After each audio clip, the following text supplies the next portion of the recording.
रूस यूक्रेन के बीच चल रही जंग को पूरा 1 महीना हो गया है, लेकिन रूस अपने मंसूबों में कामयाब नहीं हो पाया।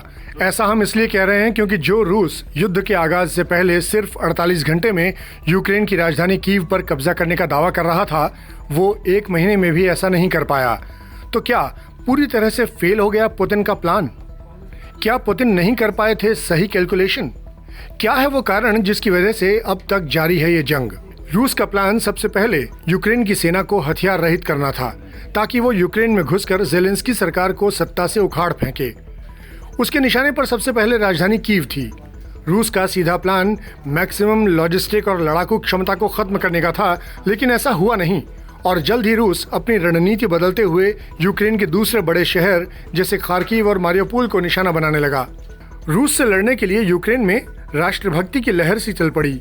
कहीं यूक्रेनी हाथों में राइफल्स लिए रूसी सेना से लड़ने के लिए मोर्चे पर तैनात दिखे, तो कहीं बिना जान की परवाह किए टैंकों के आगे खड़े हुए। राष्ट्रपति ज़ेलेंस्की खुद भी सेना की वर्दी में हथियार लेकर मैदान में उतरे।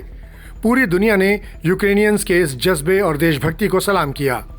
1 महीने से भले अमेरिका और नाटो के उसके सहयोगी देश यूक्रेन के पक्ष में सीधे युद्ध में नहीं उतरे, ना ही अपनी सेनाएं भेजीं, लेकिन ज़ेलेंस्की की बार बार अपील पर रूस से मुकाबले के लिए उसे मदद पहुंचाई जा रही है। अमेरिका जहां यूक्रेन को $350 मिलियन की मदद देने को राजी हुआ, तो वहीं कई देशों ने तेजी से हथियारों की सप्लाई की। इससे रूस को टक्कर देने में यूक्रेन को काफी मदद मिल रही है। साथ ही हुई रूस की अंतर्राष्ट्रीय घेराबंदी। रूस को जरूर इस बात का अंदाजा था कि अंतर्राष्ट्रीय समुदाय यूक्रेन पर उसके हमले के कारण अपनी प्रतिक्रिया देगा, लेकिन इतनी तीखी प्रतिक्रिया होगी इसका शायद उसे अंदाजा नहीं था। एक रिपोर्ट के मुताबिक अब तक 300 से ज्यादा बड़ी कंपनियां रूस से या तो अपना व्यापार समेट चुकी हैं या कामकाज रोक दिया है। दुनिया भर के तमाम देश रूस के करीब 400 अरबपतियों के खातों, उनके लेन देन, उनके कारोबार पर रोक लगा चुके हैं। रूस के बैंकों और अन्य वित्तीय संस्थानों की संपत्तियां जब्त हैं, रकम और लेन देन अटका हुआ है। रूस के विदेशी मुद्रा कोष पर पाबंदी लगा दी गई है।